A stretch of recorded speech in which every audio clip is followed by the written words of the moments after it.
Hello, everyone. We're going to be continuing our study of heat, and we're going to get right into it. We have a small immersion heater, which is rated at 375 watts. Estimate how long it'll take to heat up a cup of Old English tea. Assumes 250 milliliters of water from 15 degrees Celsius to 75 degrees Celsius. Now, the first thing to take note of is that you're given a power rating inside the question, the very first sentence. And for those of you who don't recall, power is defined as a rate of change.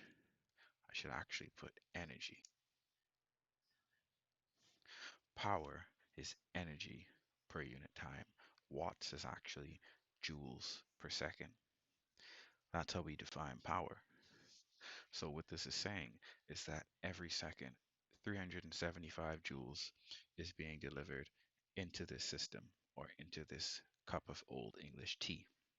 And it wants to know how long is it going to take, given that 375 joules is being pumped into the system every second to raise the temperature from 15 degrees Celsius to 75 degrees Celsius. Well, that's a really good question. Well, generally how I like to define this, just in simple terms, is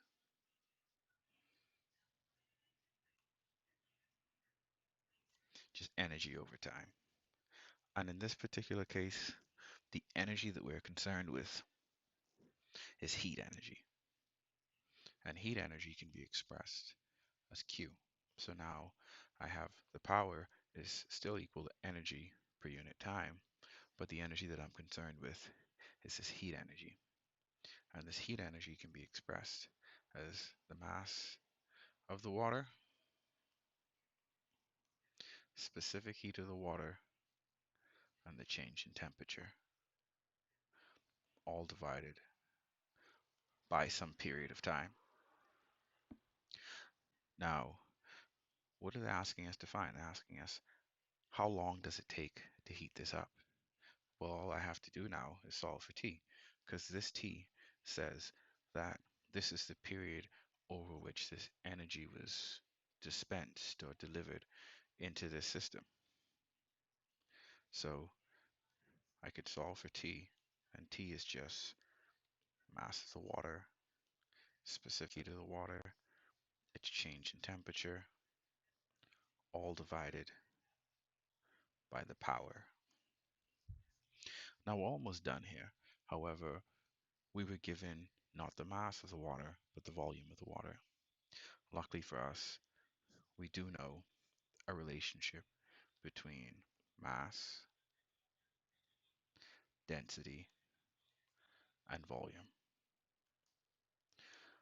So the very first thing that we're going to need to do is we're going to need to write down the density of water, which is 1,000 kilogram per cubic meter.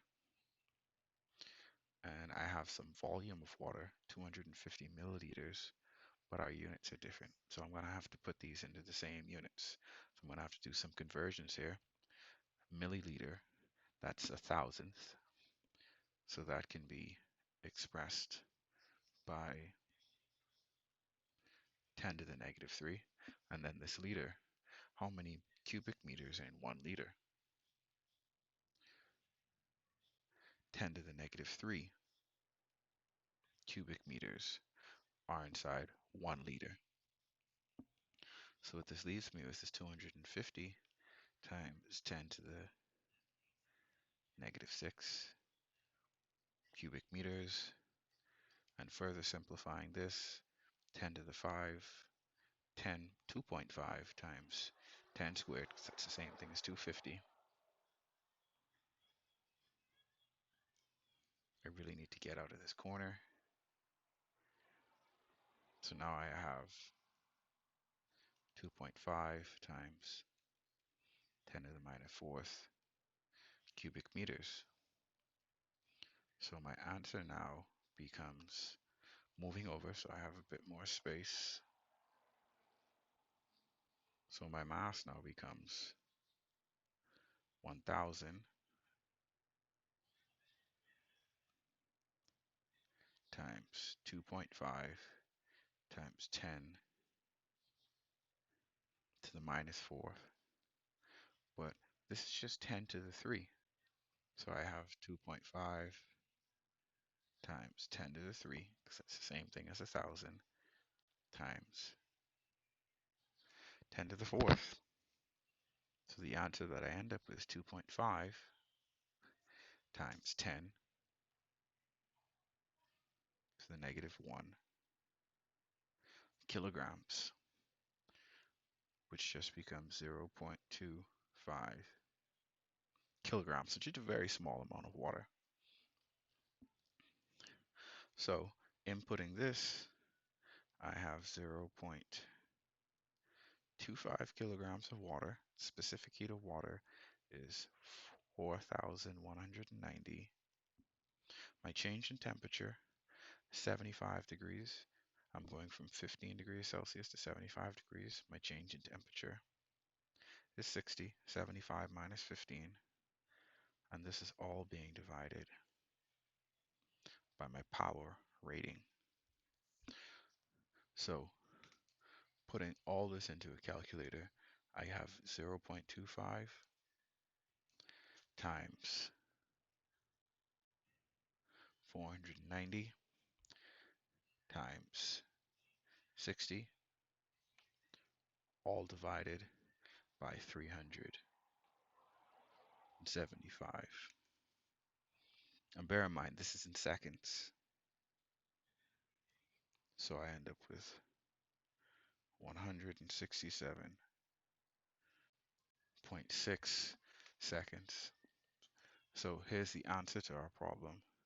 It takes 167 seconds, 167.6 seconds with a small immersion heater rated at 375 watts to raise the temperature of some Old English tea from actually 0.25 kilograms of Old English tea from 15 degrees Celsius to 75 degrees Celsius. So I hope that I was detailed in my explanation. If there's anything that you don't understand, please say it in the comment. So if I need to readjust or I need to re-explain something, or maybe just change my delivery, let me know and I'll be happy to help.